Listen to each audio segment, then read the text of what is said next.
Sheshet avoided falling into a pit. Remember, he's blind, and because he had a little boy read a pasuk, and they gave him the information he needed to avoid the pit. But this isn't really so much of interest to us, except in the rest of the story it also shows that Rav Chisda is supposed to be present.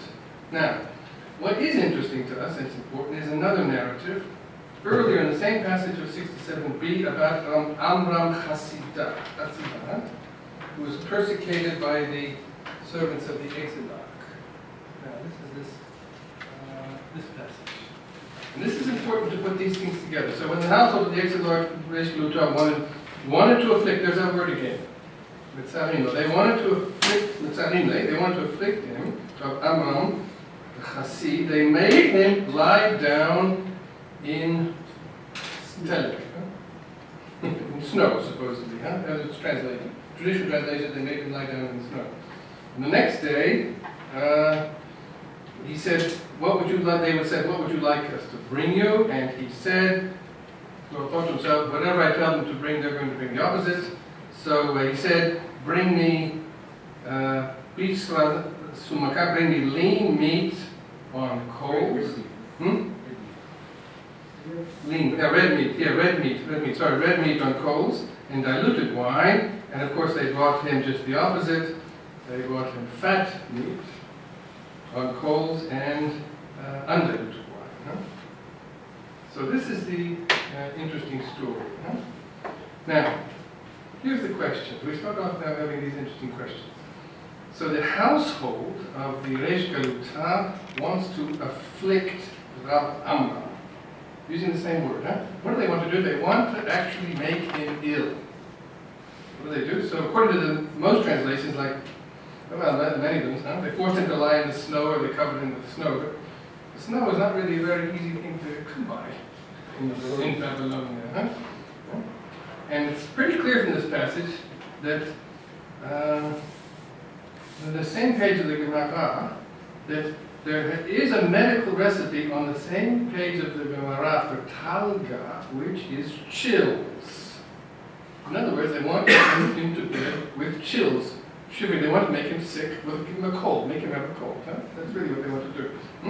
So anyway, they offer Rav Amram a remedy for his chills, and they act politely would ask if you like, and of course, knowing how perverse these servants of the Beit Reish Galuta are, that he asked for the opposite ingredients for the recipe he required. And of course, we know this is an ingredient of the recipe because exactly on the same page of the Gemara, you will find exactly the same wording: red meat with on coals, or fat meat on coals. These are standard recipes that occur together. And lean meat cooked over coals and diluted wine, etc. Now, so the question is, since the servants of the Reish Galuta offered standard recipes to the Amram for a chill, were they, at least in this instance, were they doctors? Okay, this is the first area of speculation first question we raised, and we'll come back to this. Now, these texts occur on the same page of the Bavli, and for a good reason. They're really concerned with medicine, that is, the question about Rav Amram having chills, and the question about Rav Sheshet tasting the meat, and he discovers that the animal is sick with chivara, whatever this is. These are both somehow related to medical issues. So it's Rav Sheshet discovers a medical defect in an animal being served after the limbs of at least two animals have been severed. Now, neither of these stories is likely to reflect anything other than fantasies about the household of the Reish Galuta. But why tell them in the first place? And this is where we have to speculate a bit further. Now, there's a common opinion about these servants of the Reish Galuta that they were rude to the point of being dangerous. That they were impious as well. This is a kind of standard. We can find this in all the literature. Now, we don't know why they want to harm Rav Amram, but the Talmud tells us at the very same page, again on Kitin, that Yalta, the daughter of the Reish Galuta, saved Rav Amram by taking him to a house of healing. Now, the normal translation is a bathhouse, but the real word is Beit Masuta. Beit Masuta should really be a house of healing, where she submitted him to hot baths to cure his chills. So if a prescription doesn't work, find something else that might do the job.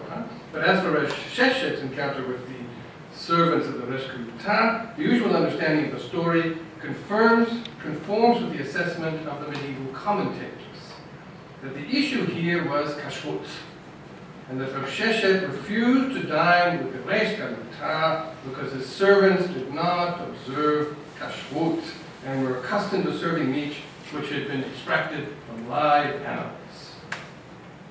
But the rest of the details of the story also remain somewhat confused, but it was assumed by medieval and later commentators that the servants then tried to harm Rav Sheshet after he caught them out by inserting a small bone in his meat dish that would choke him to death.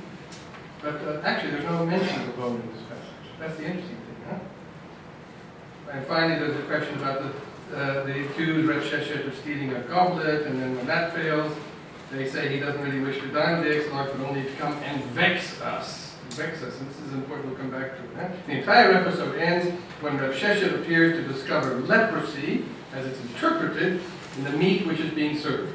The understanding of the passage has hardly advanced from the proposals, all the explanations proposed by Rashi in the 11th century. That's more or less what Rashi proposed you can find in Jeffrey Allen. Now, let's indulge in a bit of text deconstruction. First, what is the overall intention of this passage, beyond describing tensions between the Resh Galuta and Rav Sheshet? The end of the story provides the strongest clue, that Rav Sheshet has discovered a medical symptom described as chivara, as whiteness, in meat from an animal belonging to the Resh Galuta. So the servants of the Resh Galuta react vigorously, insisting that they had no dealings with any animal having whiteness on that day. Chivara, the text says.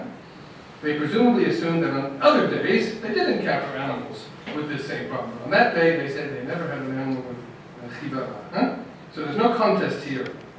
Rav Sheshet has won it hands down. Having established that there's some kind of medical theme to this passage, judging by the way it ends, let's go back to the beginning and try to understand why this is the case. Now, Rav Sheshet is invited to dine with the exile. Here we can go back to the first passage.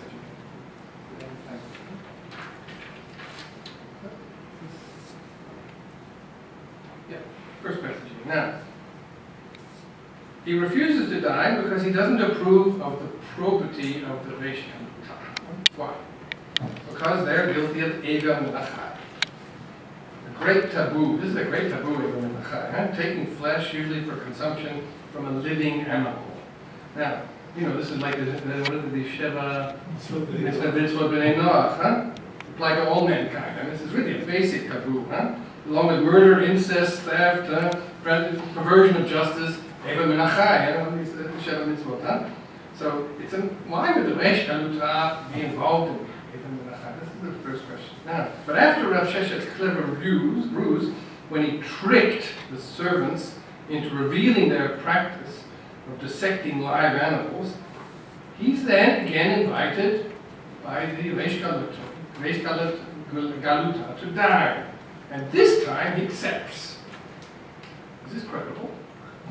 Rav Sheshet has just made a prima facie case against these servants, proving them guilty of violating the ultimate taboo of treifa.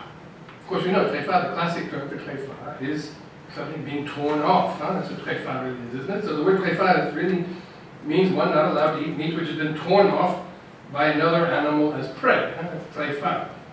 But this is more or less the same as Eva Menachai. So this is sort of classic treifa here.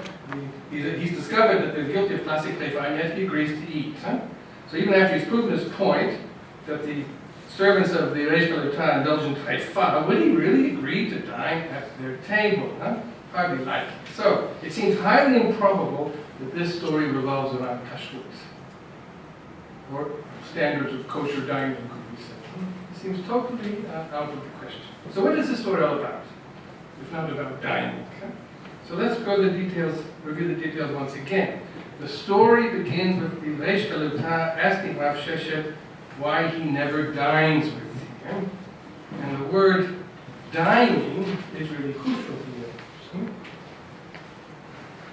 The exilarch's dining habits were well known and a point of controversy among rabbis, consisting of this Hellenistic-style symposium in which banqueters reclined on couches, and Rav Sheshet himself questioned the etiquette of these banquets elsewhere in the Talmud.